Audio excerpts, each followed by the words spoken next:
সরকারকে আমরা ভোট দিয়েছিলাম যে আমাদের জনদুর্ভোগ নিরসন হবে, কিন্তু সেই অনুযায়ী আমরা দেখতে পাচ্ছি যে আমাদের জনদুর্ভোগ তো নিরসন হয়নি, বরং জনদুর্ভোগ আরও বেড়েছে। আর আমরা মনে করছি যে সরকারকে ভোট দিয়ে এত মানুষের ভোটে নির্বাচিত সরকার আমাদের কোনো কাজে না আসে, বরং আমাদের হাতে হারিকেন ধরিয়ে দিয়েছেন। আমাদের দেশে বিদ্যুতের যে ঘাটতি, সেই কারণে আমরা এখন মনে করছি যে আমাদেরকে আবারও হারিকেনের যুগে ফিরে আসতে হচ্ছে, এবং এজন্য আমরা আজকে হারিকেন নিয়ে একটি মিছিলের আয়োজন করেছি।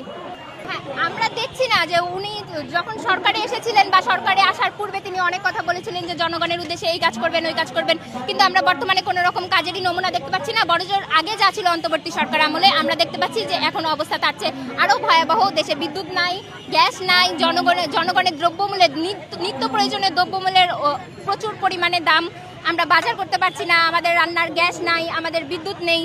তো আমার মনে হয় যে ওনারা যে পরিমাণ আমাদেরকে আশা দেখিয়েছিল যে একটা নির্বাচিত সরকার আসলে দেশের জনদুর্ভোগ নিরসন হবে, আমরা দেখতে পাচ্ছি, আমরা মনে করছি যে এই ধরনের কোনো কিছুই বাস্তবায়িত হচ্ছে না এবং বাস্তবায়িত হবেও না যদি না তারা এটার একটি পরিকল্পনা নেয় এবং সেই অনুযায়ী কাজ করে।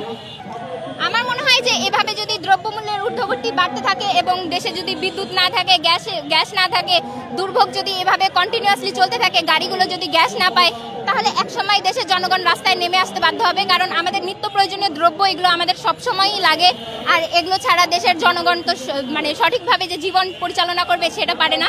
আর যখন দেশের জনগণ ঠিকভাবে জীবন পরিচালনা করতে পারে না, আর আমার মনে হয় তখনই জনগণ একটি বৃহৎ আন্দোলনে নেমে আসে। তাই আমার মনে হয় যে আমাদের দৈনন্দিন দ্রব্যমূল্যের দাম, গ্যাস, বিদ্যুৎ এগুলো যদি সব সমস্যার সমাধান করা হয়, তাহলে সরকার ক্ষমতায় টিকতে পারবে। আর যদি তারা এটাকে খুবই হালকা হিসেবে নেয়, তাহলে সরকার পতন খুবই আসন্ন।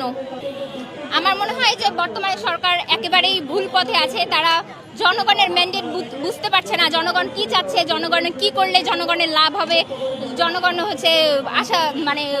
জনগণ ভালো থাকবে বা জনগণের জীবনযাত্রার মান বৃদ্ধি পাবে, সেই ধরনের কোনো কাজই তারা করছে না।